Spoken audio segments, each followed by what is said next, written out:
Okay, hi everybody. Welcome to the Bronx City Council Education Forum, Volume 2.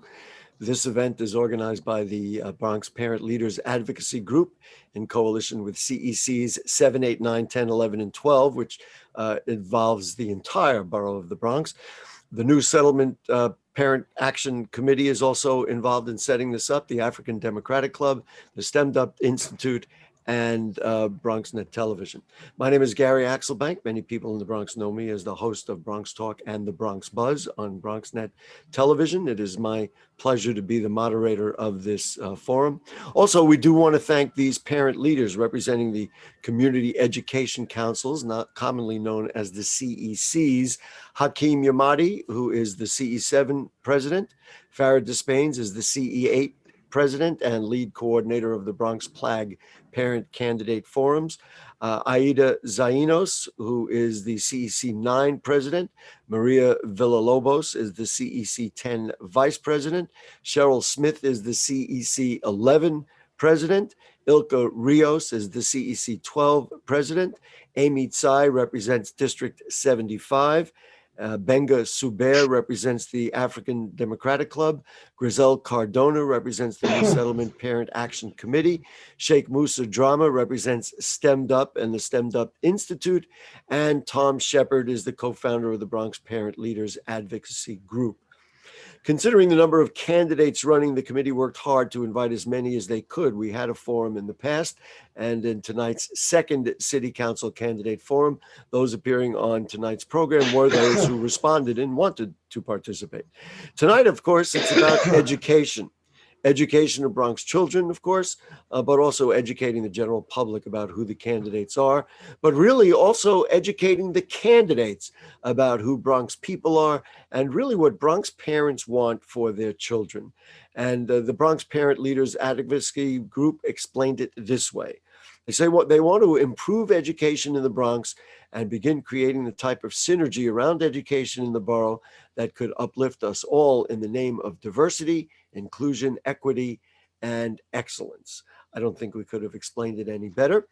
Tonight we have 11 candidates with us from a variety of council districts. They'll all be on the ballot in the June 22nd primary. We welcome and encourage everybody who's eligible to vote to please do so. We've split the candidates into 2 one-hour segments.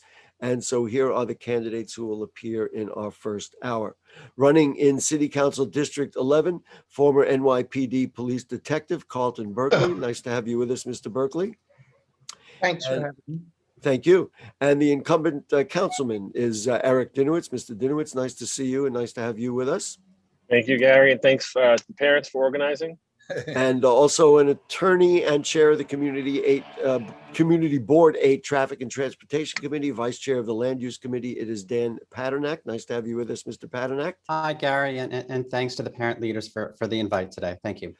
Running in City Council District 13, the Bronx Democratic Party's female district leader in the 80th Assembly District and member of the Clergy Council at the 49th Precinct. It is Irene Estrada.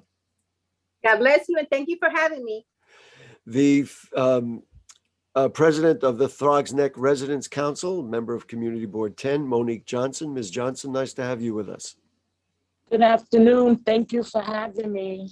And also running in the 15th Council District, it is Aramis Ocasio. Mr. Ocasio, nice to have you with us. Thank you. Pleasure to be here. Thank you. Candidates, the rules are relatively simple. Those of us who've done these forums with us before will know what we're talking about. We'll rotate the order through the program. Each candidate will have 1 minute to respond to each question, and you will receive an audio warning at 30 and 15. And then when time is up, you will also receive a warning. Each candidate at the end of the first hour will be given a opportunity to deliver a closing concluding statement. And please note all questions used in tonight's program have been submitted by the Bronx parent leaders. So on all those notes, we will begin our program. And this first question, we will go by district and we'll do it alphabetically. We'll go to you, Mr. Berkeley, and then everybody will get a chance to answer it. To put it bluntly, Mr. Berkeley, class sizes are too big. especially now when children need as much individual and academic emotional care as possible. There are existing abandoned buildings that can be converted to school space. And of course, great desire in many Bronx communities for new school facilities that simply never get built. Also, there's great need for repairing, updating, and modernizing existing ones with new furniture, Wi-Fi capacity, electrical capacity, AC and ventilation improvements, especially now during and after the pandemic. And here's an example. The scaffolding at the Morris campus in the 16th Council District has been there for decades, and repairs have still not been done. If you are elected to City Council, how do you address this myriad of very difficult and very important issues? So, Mr. Berkeley, you get the first crack at this. Okay, well, first of all, those conditions shouldn't have been allowed to be going on for this long. What would I do? Well, you said in the beginning, I'm a retired New York City detective, so I specialize in crime. But what I will do for these Bronx schools is I would get to it right away, and I would look for any vacant land that we can develop into a school. I would also try to give it out to the MWBs because it helps with employment. I would also do my best to go around and and hold people accountable. I will hold people accountable for these schools that, like you said, don't have any air conditioning, the digital divide. We have to bring them all up to date. Why was this allowed to happen in the first place? I'm not a politician. 15. I'm not a politician, but I will promise the people, if elected, I will be on this because education is one of the most important life aspects that we need. So that's what I would do. Thank you very much, Mr. Dinowitz. You get a chance to respond to this.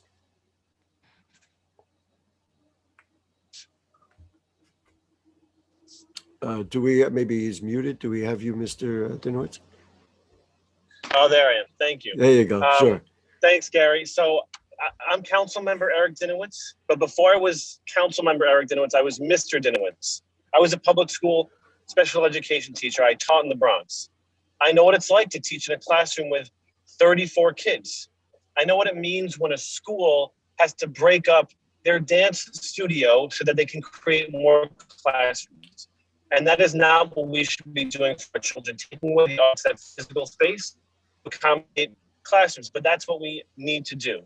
So one thing we could do is be a little creative with our spaces. Seconds. So outdoor learning, partnering with local organizations like libraries and community centers to have that physical space, but it also takes money and advocacy. It takes someone who knows how to bring people together to advocate for those dollars. 15 and that's something I've done in other areas. That's something I've done for that I will do for our schools and the council. And I'm committed to providing discretionary dollars, discretionary capital dollars for our schools in order to build more space so that our class sizes can be smaller, because I know the impact of small class sizes on our children. Thank you very much. Mr. Paternak?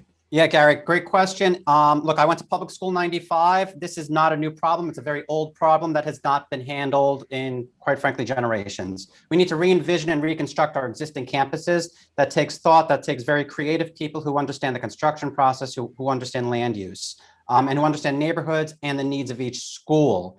The construction process in general through the SCA is atrocious right now. It takes forever. We need to streamline the construction process and rationalize it and treat these school construction projects as emergency construction. Quite frankly, we need smaller school districts. We need more local control. We need more local decision-making to see what we can do with our schools. I remember being in classrooms with 38 kids, and that was, goodness, that was 35 years ago. Things haven't changed, and we need to do that. We need to change it now. And, you know, we need the right people in office to do that. We need people who are committed, who are actually going to look at what's possible and make it happen and get through the red tape that's there, because this is an old problem that finally needs to be addressed. Thank you. Thank you, Mr. Paternak. And Ms. Estrada, what do you think? Infrastructure.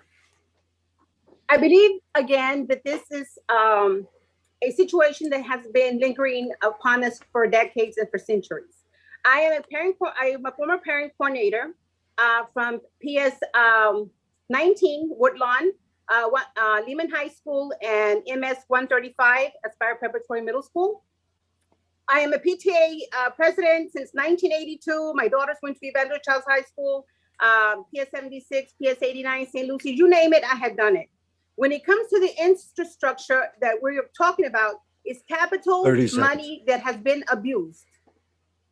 People have used contracts over and over and over and have never taken care of the problem. And we, as city council candidates, have a responsibility to the people and to the children to make 15 sure that seconds. those who said they were going to do the job and didn't do the job need to give that money back to our communities, because that's why I am fighting as a PTA member, as a CEC member, as an SLT member, as a community leader and a clergy. We have all had enough of people riding on our communities. Thank you. Thank you. Ms. Johnson, you're up next with this question about infrastructure. Thank you for the question.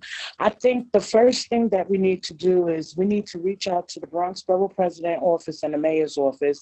And this is something that we need to do in a joint effort. Also, we need to tap into the capital money, capital funding.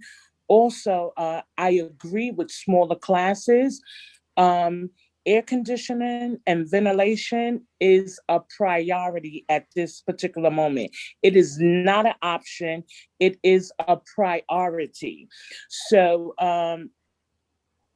whatever we need to do to make it happen, that is what we must do. But it must be a joint effort amongst the three. Thank you. Thank you very much. Mr. Ocasio, your answer to this question.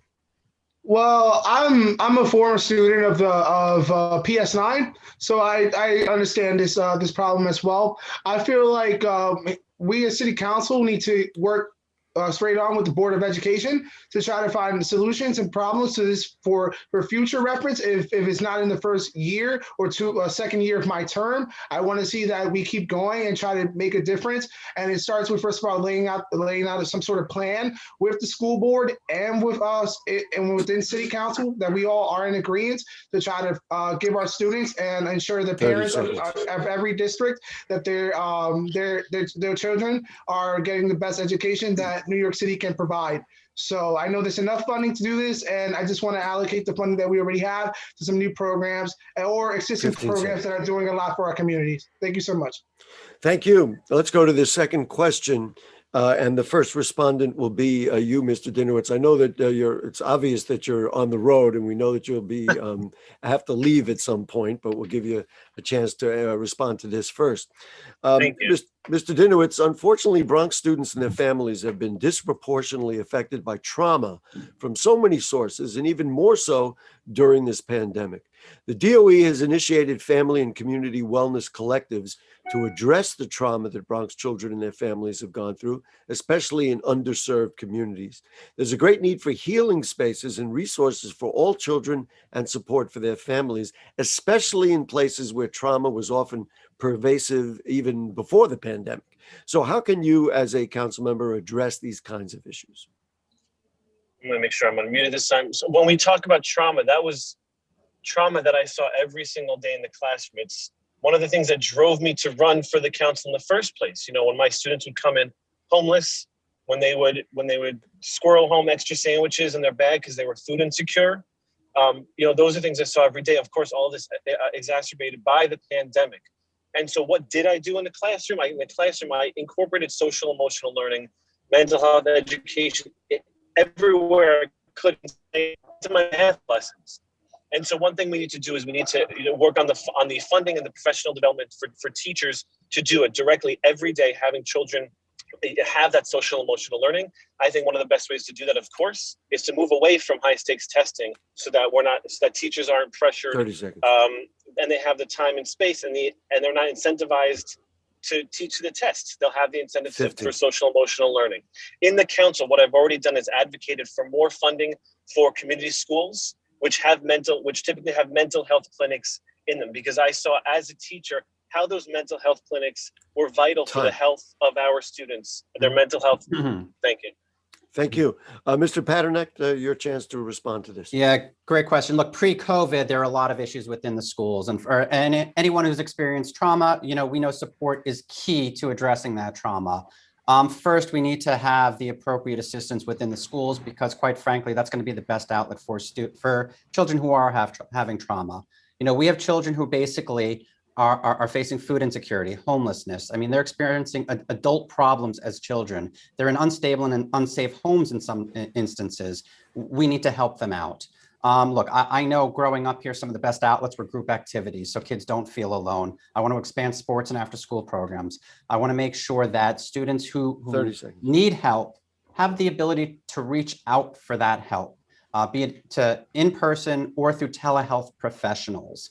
I also want our schools to start having more social workers on point to start identifying some of those students who are displaying academic or social difficulties, which might be because of certain trauma at home, and start identifying it to see how we can intervene at a younger age. Thank you, Gary. Thank you. Ms. Estrada, what do you think? I think that during this time of crisis, there has been a disparity that people have tasted firsthand. And now they can relate to everyone who has been in disparity for decades. And the reason that I believe that our parents right now are in charge of their child's education. Our teachers and our staff and our principals and the Department of Education is taking too much to educate children when they're going back home to mental illness, to violence, domestic violence, to rat-infested buildings, to broken windows, broken doors, and the crisis continues, not only in NYCHA, but just across the city. As the city council representative, I can pledge and I can promise that our children will not be in despair nowhere anymore for one reason.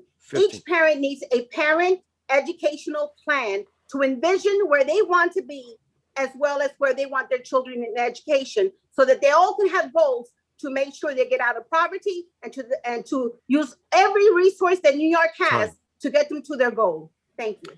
Ms. Johnson. You need to just unmute your mic, Ms. Johnson. There you go. I'm sorry. Sure. We are all mandated reporters. So not only do we need to identify the problem, but we also need to follow up, follow through, and make sure that there is some resolve. Every child should have a sense of security when it comes to food, when it comes to housing, and all other necessities. Guidance counselors and social workers need to take a more important role in the schools. Every individual, every case is on an individual basis. So you have to meet people exactly where they are. How do we expect our children to learn if there's a crisis going on in the home? So yes, we have to be able to identify, and we must follow through. We are all responsible for our children's health. It goes back to that village. It takes a village to raise a child. Thank you. Mr. Ocasio. Okay, well, the city has Child Protective Services, and I feel like there's stigma around the CPS service, because what happens is it's more okay to ask for, okay, we're going to separate families from their children, which I don't feel like that's what CPS has to be used for. So I'm saying, but I feel like today's youth should have a program where they could go to get food stability if there is a food shortage in their household, or get some sort of speak with a social worker from a service like that, or a city agency like that, to try to resolve some problems within their home without feeling as if they're going to be taken away from their parents. It's kind of rough that there isn't really much for young people to go to. Not like they could apply for food stamps. Their parents aren't giving them anything. There's nothing much they could do. I'm sure they want to go to school and get good grades, but it's kind of hard to do if there isn't the proper funding or the proper care at home, which all starts with city services trying to reach out more and be there for the people instead of extracting them from their homes. Thank you very much. Mr. Berkeley, you get the final word on this question.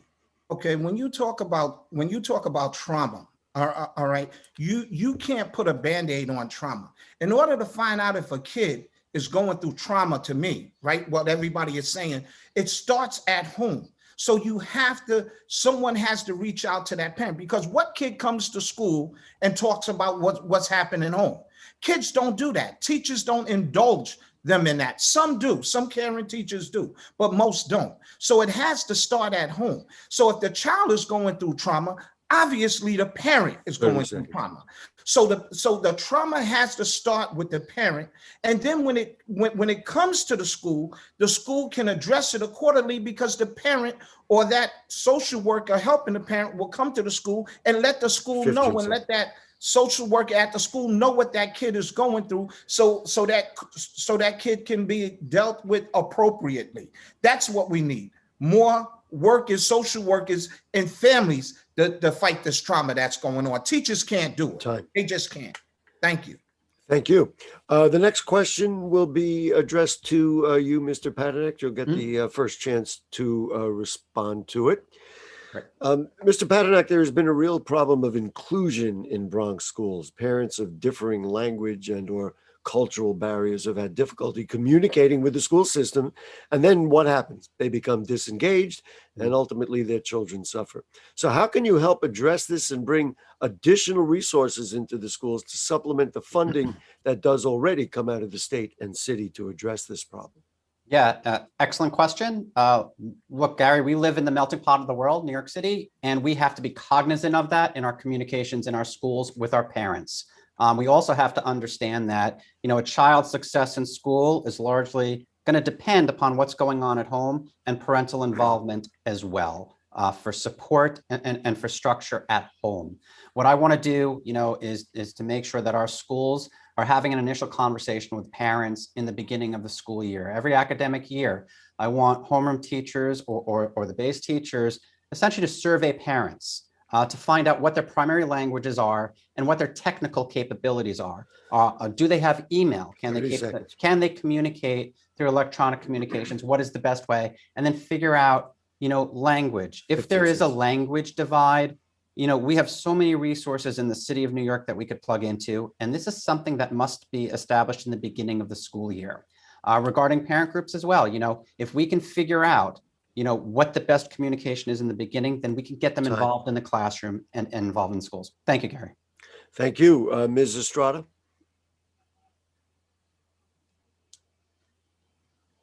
I think you'll have to unmute yourself there in order to participate.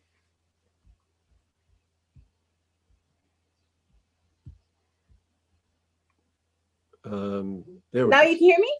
Now we can hear you. Go ahead. Okay, sorry about that.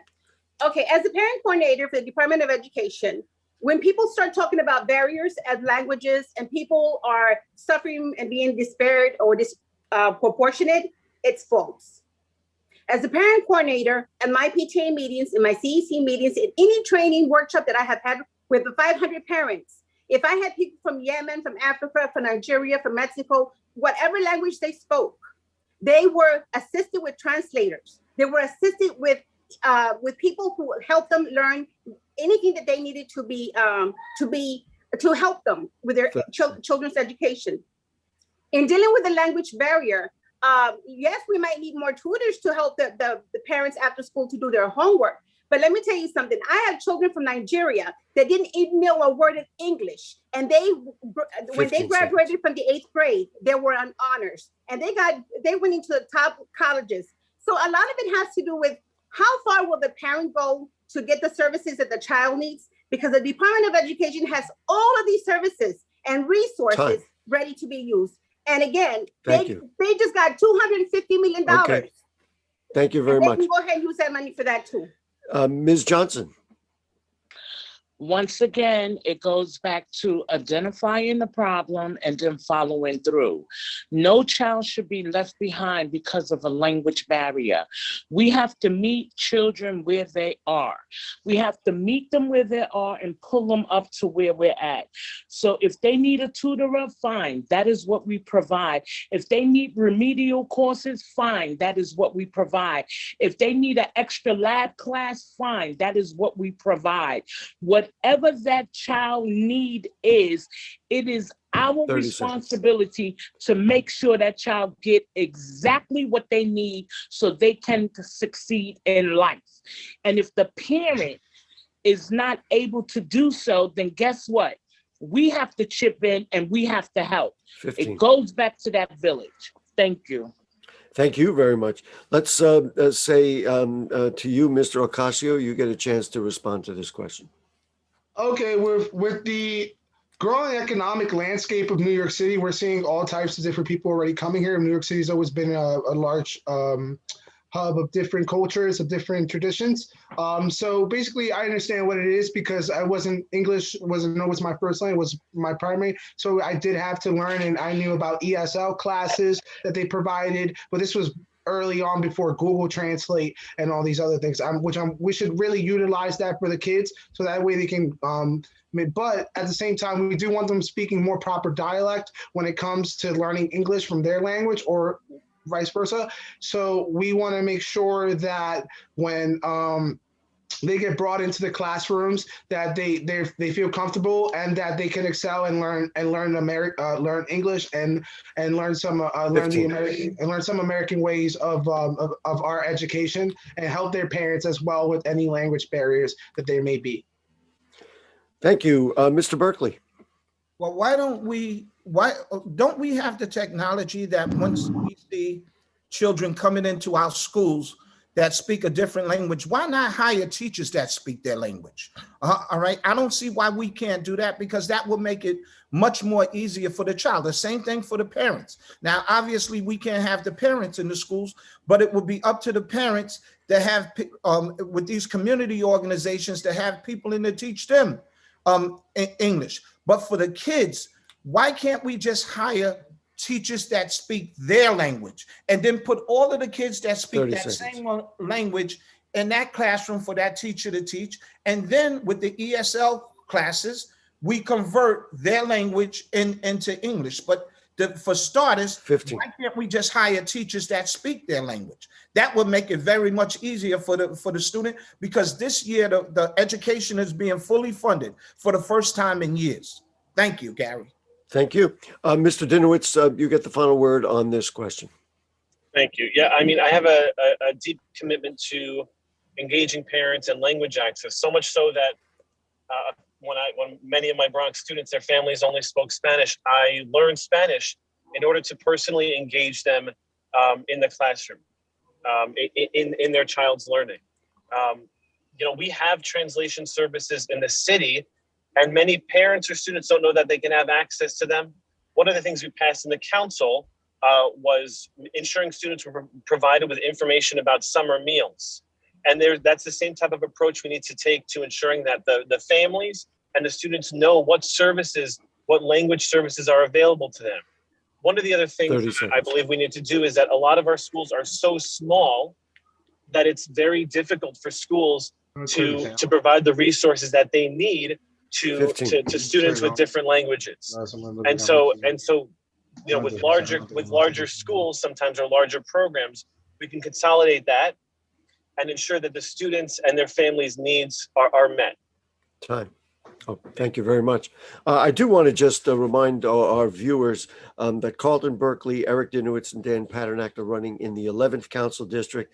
Irene Estrada and Monique Johnson are running in the 13th Council District, and Ramos Ocasio is running in the 15th Council District. And we will have 6 candidates in the second part of our program as well. All right, let's go to the next question. And the first respondent will be you, Ms. Estrada. The pandemic has shed a light on a digital divide that has had a disproportionately negative impact on students and families here in the Bronx. Many have been at a decided disadvantage when it comes to remote learning. How can we ensure that each school and each home is technology rich and each child has a device and broadband access so there is equitability in educational opportunity? Ms. Estrada? As a city council member, I will initiate a parent educational plan. Without a parent educational plan, they will have no clue how to set goals with their children and their futures for college. Excuse me, Mr. Ocasio, you need to mute yourself. Oh, I apologize. Thank you.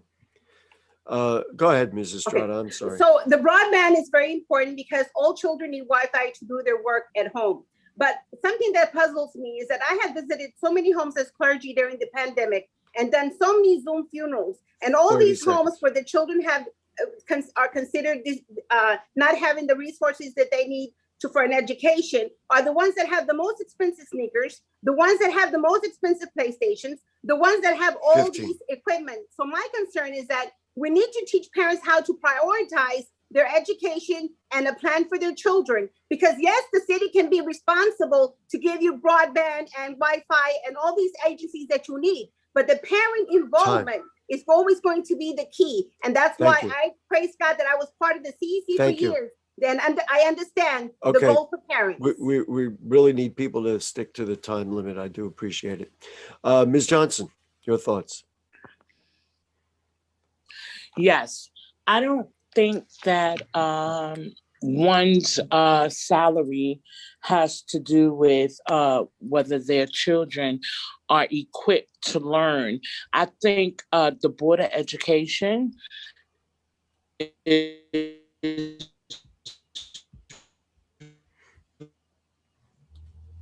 I think there's a Wi-Fi issue there. Responsible for every child. A city council member then becomes my issue to make sure that we have something set up with the Board of Education and 30 seconds. Well, in my area, it would be Cablevision, where every home that has a young child in it, that services are provided so that child can learn.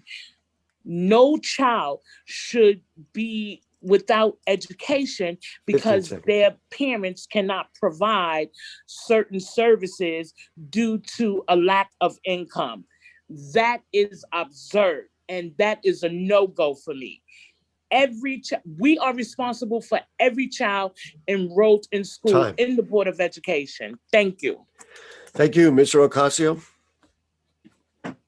Let's talk about the digital divide. Now you got to unmute yourself there, sir. I know right now that the public schools are actually handing out tablets with hotspot for public city students. So I think that's a great initiative to keep going on with. I know that Wi-Fi is an issue for a lot of people, especially college students, and not only college students, but younger public school students as well. With remote learning now, we have to make sure that we engage our students and we make sure that they do have the proper connection, so that way the teachers could properly keep going on with the curriculum, and we can still see we can see the students be able to learn from home, still learn from home, and it be efficient on their part. Thank you, Mr. Berkeley. With this digital divide, we need broadband, right, in every household for all the kids, and it needs to be a broadband that has that everyone can use, because even when the kids are in school, when needed, the parents can use it. All right, and we have that capability, and it should be for free. All right, just like how we have solar panels, that saves electricity. We can put these hotspots or broadbands. We could put them in churches. We could put them in the community centers. 30 seconds. We can have this access all over so that everyone should have it. And why did it take the pandemic to bring this? All right, we should have had this. And how could the Board of Education give out computers and don't give out the hotspots to go with them? Here in Wakefield, I talked to a lot of parents that still haven't gotten any computers, more or less the Wi-Fi. So that should have been done. It could be done, and it should be done for free. And Cablevision and all of them should provide it for free. Thank you. Thank you, Mr. Dinowitz.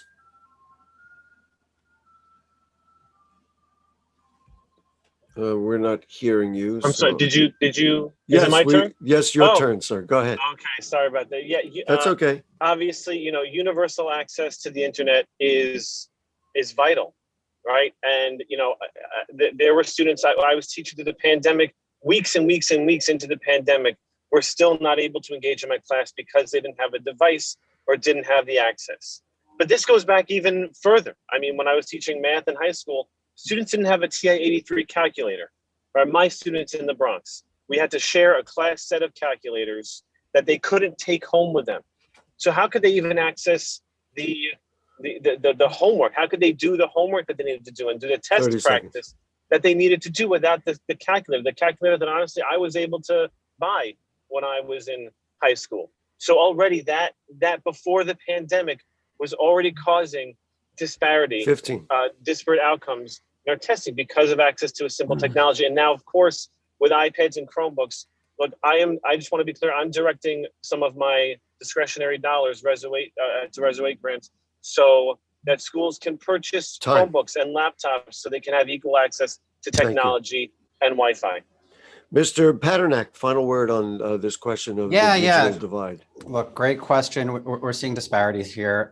First, absolutely Wi-Fi access for every single student in New York City, and it's incumbent upon us as city council members to make sure our schools are identifying which families do not have Wi-Fi access. You know, a greater issue though that I've heard about, you know, I teach mock trial, or pre-COVID, I was teaching mock trial at PS 95, which gave me an opportunity to be in the school each spring. And, you know, what I also saw back then was that hardware was an issue, you know, and, you know, during COVID, we heard a lot about iPads going out. 30 seconds. Quite frankly, I'm on a Zoom call right now. I've got a laptop, I've got a separate keyboard plugged into a hub with a larger monitor, just so I can have a video conversation. You know, I think students need a little bit more on the hardware end to help them out with their needs at 15. home. And we must figure out which families need that assistance and make sure that we have them. So that way students can succeed. We want to set up our students to succeed, not to fail. And as council members, we have to be the managers to go out there and do that and make sure that it's happening in the schools in our district and our city. Thank you, Gary. Thank you. Ms. Johnson, you will get a chance to answer this question first. This is about shared governance. We've heard about this all through the school system. School co-locations, mergers, and closures are very problematic in the Bronx, partly because the timeline for changes in school utilization happened on compressed timelines with little or no input from parents until after change has been approved by the Panel for Educational Policy. As a result, school communities are left to develop plans on their own without community input.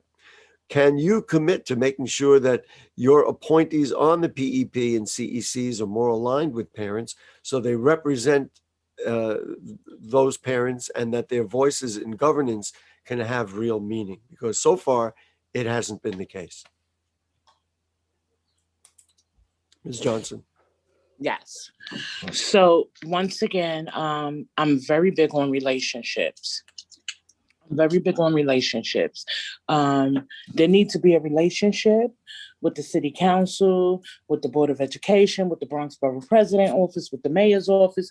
We all need to be working together to make sure that our children have exactly what it is they need. If it's the building that they need, we need to make sure that that building is up to code. We need to make sure that everything that that child needs to succeed, they have. So everyone needs to be in a relationship, talking to one another. Whatever is needed is not left to one person. It's us. It's us. It's us. It's a group thing. It's us. So yes, I will make it my business to assure that every child in my school district has everything that they need, including the building. Thank you. Thank you, Mr. Ocasio.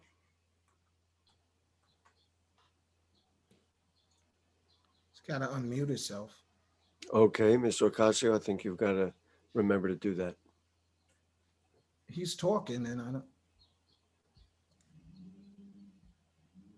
There you go. You got to start again, sir, if you would, because you were not unmuted. Go ahead. Now you're okay. I really apologize. I really apologize. One of the things I was trying to say was we need the community to be more engaged with this. So we need more PTAs. We need them to be more engaged with the school leaders, school directors, community leader, school directors, to make sure that our community is being heard within the educational frame of things for any local necessities, what it is. But it starts with the student and with the student's parents, and then it also starts with our community leaders meeting with and making a PTA of some sort and getting together at least once a month or some sort of meeting or organization to try to compromise and agree on things for our community. Thank you. The next respondent to this question about shared governments is you, Mr. Berkeley. Okay, Gary, that's a good question. Gary, I never liked co-locations, all right? Why do we have co-locations? Because what that does is reminds me of separate but equal. All right, the same amount of children that are in that school, we should have that school for all the children in the neighborhood. When you co-locate, it brings a lot of problems, because I had that problem with my daughter in charter schools. And let me tell you what it did. One half of the building when that charter school came was completely updated with painting, right? The bathrooms were much better than the other bathrooms. And what does that do to a child in the neighborhood? All right, that tells a child in the neighborhood, we all in the same neighborhood, but if you go to this park, right, you got to stay on this side of the park and I got to stay on the other side. 15 seconds. Right? Co-locations, to me, there shouldn't be co-locations. I don't like it. It reminds me of separate but equal, and it's too many problems. Thank you. Thank you, Mr. Dinowitz. In the first school I taught at mine, I want to make sure I'm muted. Yeah, the first school I taught at was a co-located school, 8 schools in the building. I served as chapter leader, UFT chapter leader. I represented the 8 schools to the principals, and managing that school, it was a mess. And this was especially a problem when it came to the safety and security of our children. And yes, there were 2 charter schools in the building and 5 community schools. 6 community schools. And the children saw the disparities. The children saw the differences. So from my experience, co-locations have not been good. And the parents need a voice in that, because as hard as it is to manage the 8 schools, 8 different principals running a building by committee, my job making sure my teachers had a voice in those decisions, and then ensuring that the parents were never in the room. The parents were in the room for the SLT meeting, but they were never in the room when the 8 principals met to govern the entire school building. So ensuring that we bring the parent voice in there is vital, and I'm committed to doing that. I'm committed to parent voice. Mr. Paternak. Yeah, I think we need smaller school districts for one, and get more local decision making regarding parental groups. I've been on Community Board 8 for 12 years now. We're advisory. I can't tell you how frustrating it is to have a community come out for an issue, come forward, tell an agency that the community and the community board, really strongly advocates for a topic, and then have the city just do something else. We need more power with the parents, more power at the local school level and within the community to make these decisions, because quite frankly, they're the boots on the ground. They know what's going on with the kids better than, quite frankly, the overpaid chancellor sitting in City Hall. And for me, it's always about local voice and local power. I think, we're talking about shared governments, co-locations. I think co-locations are a problem for many reasons. I also want to talk transparency within the decision-making of a school. I think we need to see more of. We're facing an issue right now over at Clinton in the use of space with the James Baldwin Outdoor Learning Center. And there are some folks in this community who are really upset about the space being taken away. Thank you, Gary. Thank you. Final word on this goes to Ms. Estrada. I believe that using other spaces is important, because we have to go ahead and initiate what needs to get done for our students. And maybe we don't like to share space in different buildings, but I think that if we take certain curriculums that our students have, from dance, moving them to a dance studio, arts, moving them into the museums to practice art, whatever their career choice, to move them for that particular moment until we find the building space that we need, that might be able to work. Because as a parent coordinator, when you say that the parents don't have a voice, before we make any decision about a particular school, we have a round table with SLT, CEC, the parents, IEPs, and we plan together. It's not something that we can say we don't get together and we don't understand. And that's why I recommend that all those that are running for city council should go and sit at a meeting with the CEC or the SLTs to understand what the procedures are. Thank you. Thank you. I do want to just interject and thank our timekeeper who's working overtime. And that is Amy Tsai. Thank you so much, Amy, for providing the timekeeping for this forum. Let's get to the next question. And the first respondent will be you, Mr. Ocasio. Because of the pandemic, we're entering a new era in our schools. Bronx schools, and especially schools in underserved communities across the city, require a new model of education in which the services for special educations are prompt, the needs of children in shelters are addressed, supports and academic enrichment are provided in every school, curriculums are revamped to include culturally responsive texts, music, the arts, sports, career and technical education, and inclusion initiatives along the lines of race, gender, and ethnicity.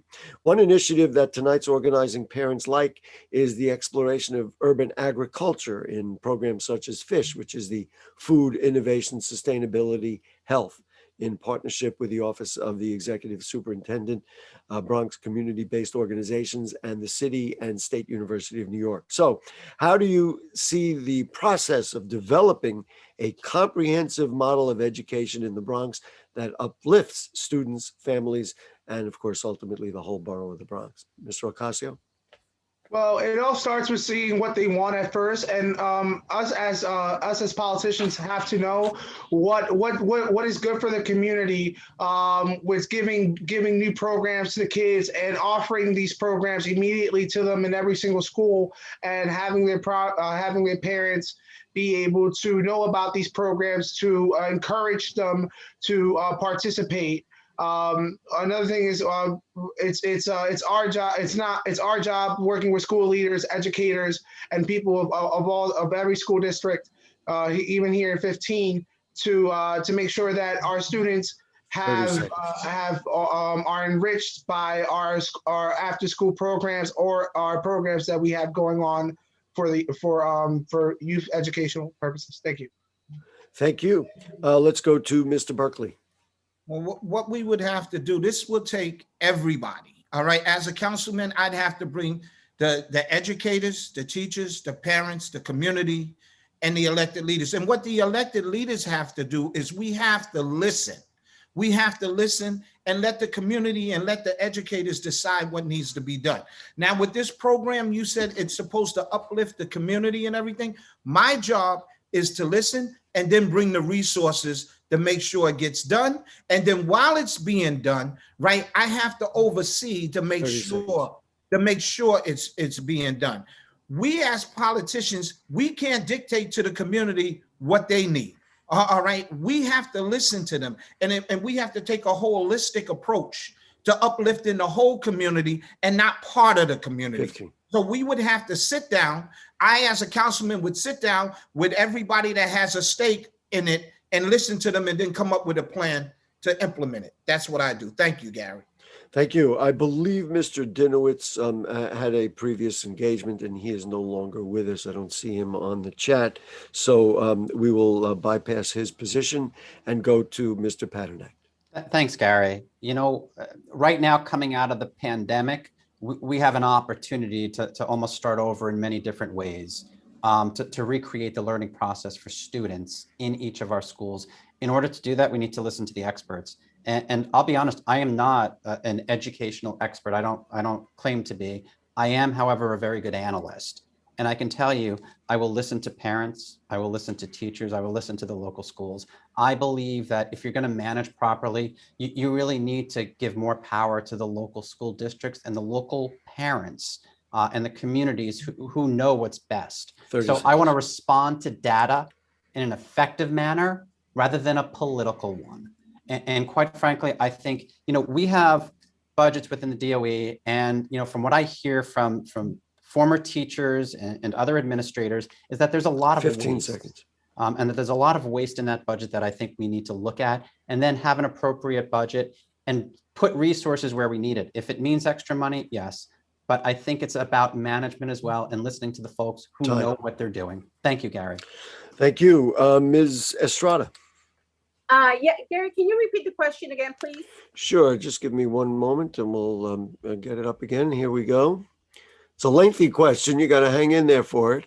Because of the pandemic, we're entering a new era in our schools. Bronx schools, and especially schools in underserved communities across the city, require a new model of education in which the services for special ed are prompt, The needs of children in shelters are addressed. Supports and academic enrichment are provided in every school. Curriculums are revamped to include culturally responsive texts, music and the arts, sports, career and technical education, and inclusion initiatives along the lines of race, gender, and ethnicity. One initiative that tonight's organizing parents like is the exploration of urban agriculture in programs like FISH, which is Food, Innovation, Sustainability, and Health, in partnership with the Office of the Executive Superintendent, Bronx Community-Based Organizations, and the City and State University of New York. So how do you see the process of developing a comprehensive model of education in the Bronx that uplifts students, families, and ultimately the whole borough?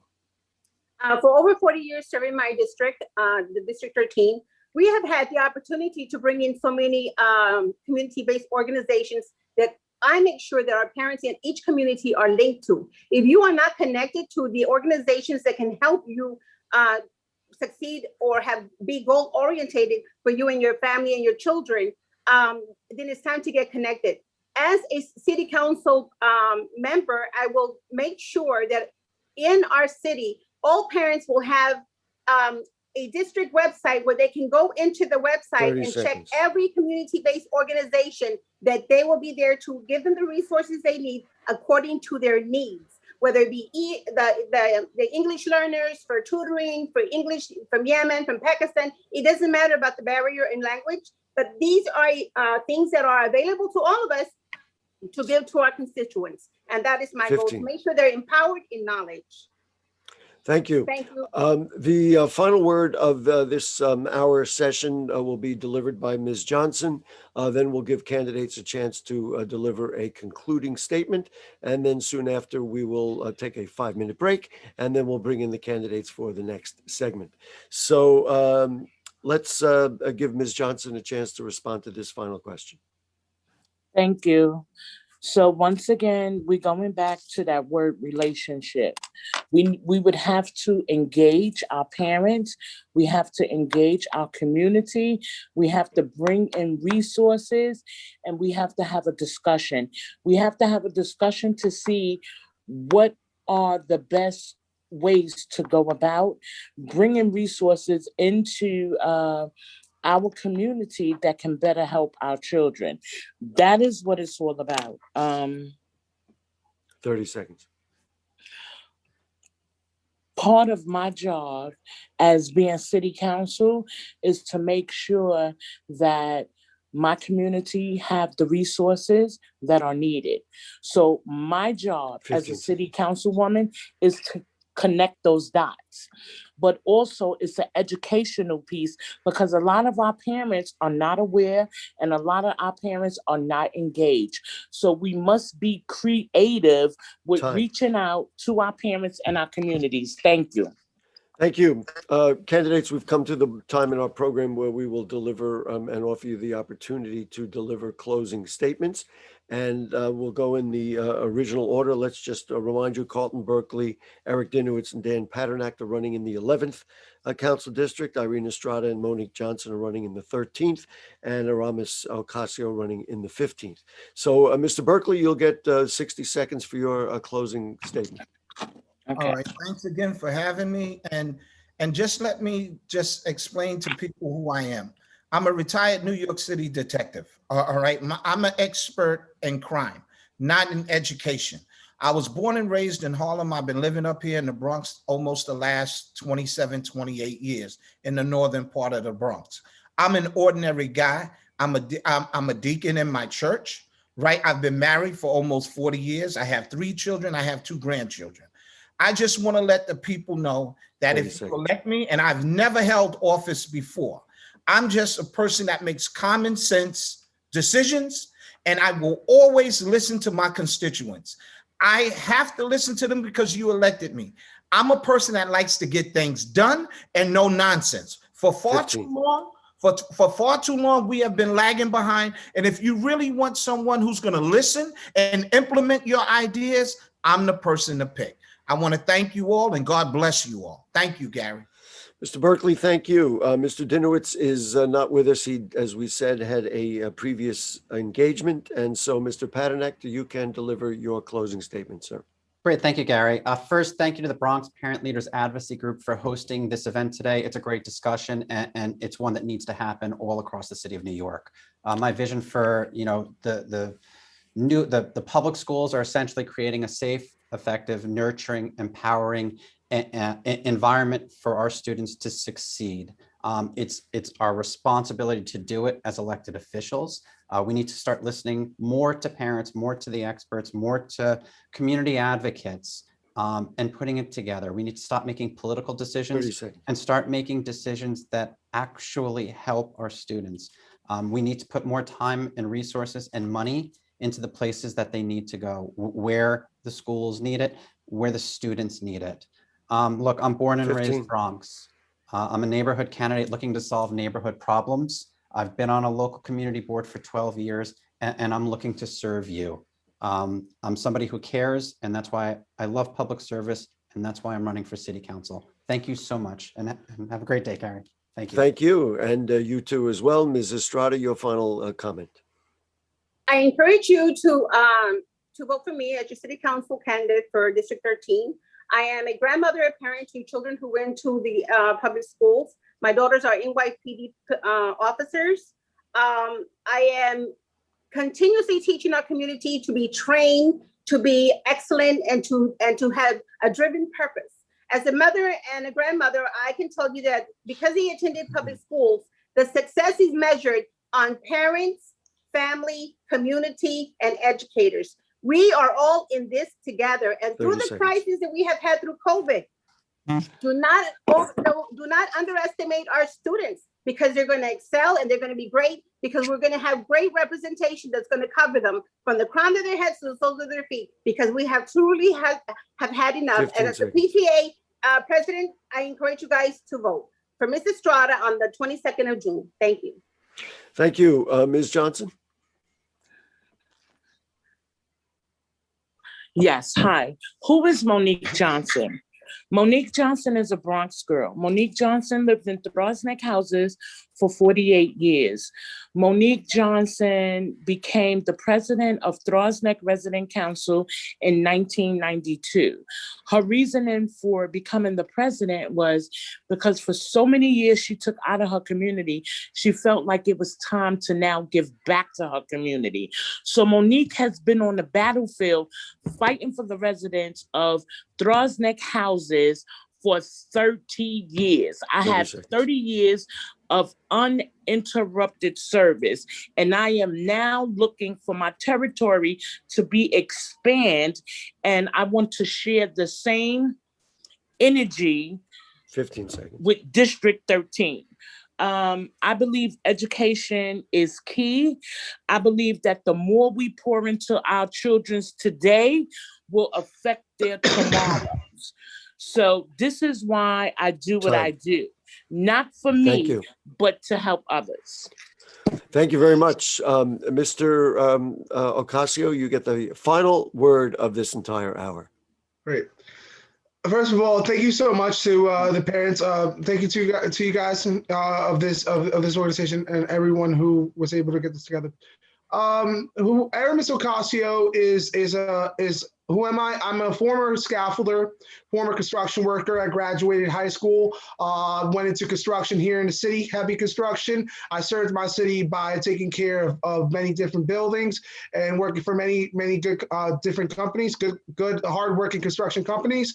And I learned a lot from the city and the infrastructure and everything concerning housing, concerning education, and concerning all other aspects of our city and everyday in our daily living. I like to bring my expertise or my experience from other types of work to city council and try to bring a better city council, a stronger city council for our communities, and we'll be here. So I'm hoping June 22nd you come out and vote for me. Come vote on the primaries for Aramis Ocasio. I am running on the Republican side of things, but I still hope to win. So thank you so much, and I appreciate this. Thanks. Thank you, and thank to all the candidates, Carlton Berkeley, Eric Dinowitz, Dan Paternak, Irene Estrada, Monique Johnson, and Aramis Ocasio. We are going to take a 5-minute break, and then we come back. We'll have 6 more candidates who are running for city council in the borough of the Bronx. We will thank the Bronx Parent Bronx City Council Education Forum for being part of this, the Bronx Parent Leadership Advisory Group. And we'll take a break. We'll be right back.